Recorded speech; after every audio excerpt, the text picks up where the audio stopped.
qui a commencé à poser les problèmes que vous connaissez, qui sont les problèmes de la consultation et de son discours qui nous a donné l'autre jour.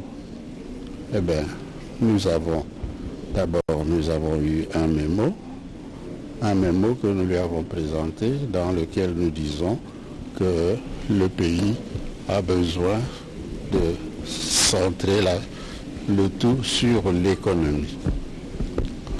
L'économie pour tout homme, pour le développement du pays, l'économie pour que le peuple puisse avoir de quoi manger, le peuple puisse augmenter sa santé, en sagesse, etc.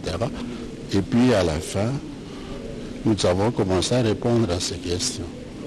Et nous disions que nous le félicitons pour cette initiative qu'il a prise.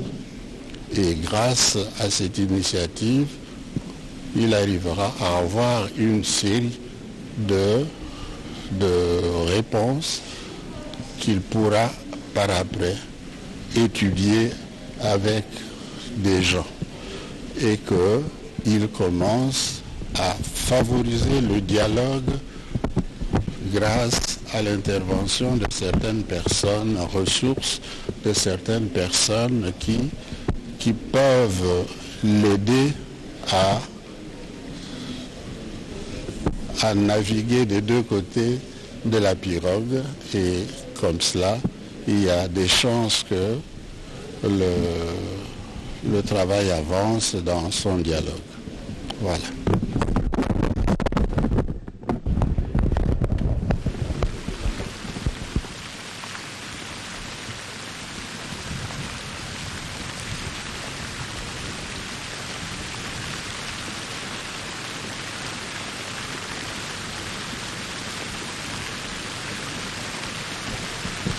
Voilà donc le cardinal Mosengo qui vient donc de répondre à nos questions. Il a expliqué qu'il a remis au président de la République un mémo qui retrace en fait leur vision, c'est que pense le cardinal Mosengo qu'il faille faire pour que la République reparte du bon pied.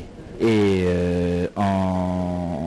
en liminaire, il a parlé de l'économie qui doit être le centre de toute action pour que le peuple de la République démocratique du Congo profite des ressources naturelles, mais en tout cas que ce peuple profite de la richesse que le bon Dieu a voulu mettre dans ce pays en termes de potentiel. Il faudrait maintenant travailler pour transformer ce potentiel en réelle richesse pour que chacun, en ce qui le concerne et partout où il se trouve, il puisse bénéficier de ces avantages d'un pays aussi fort, aussi potentiellement riche. Monseigneur, j'allais dire le cardinal Mosengo, a été, comme dans ses habitudes, un peu laconique, mais en tout cas il a dit l'essentiel qui, à notre avis, résume le mémo qu'ils ont déposé au président de la République. C'est des choses que le président Félix-Antoine Tshisekedi, c'est des choses dont il avait besoin justement pour permettre d'éclairer sa lanterne dans les décisions qu'il va devoir prendre.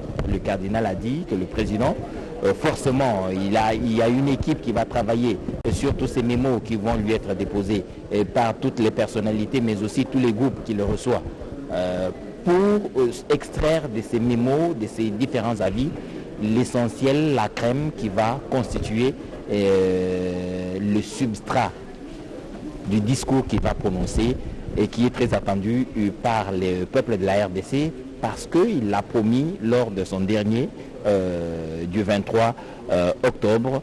Il avait dit qu'il reviendrait au peuple souverain pour lui faire l'économie de ces consultations. Nous allons savoir en ce moment-là quelles sont les décisions que le président de la République aura prises. Ce sont les décisions qui n'excluront, nous le répétons, aucun cas de figure.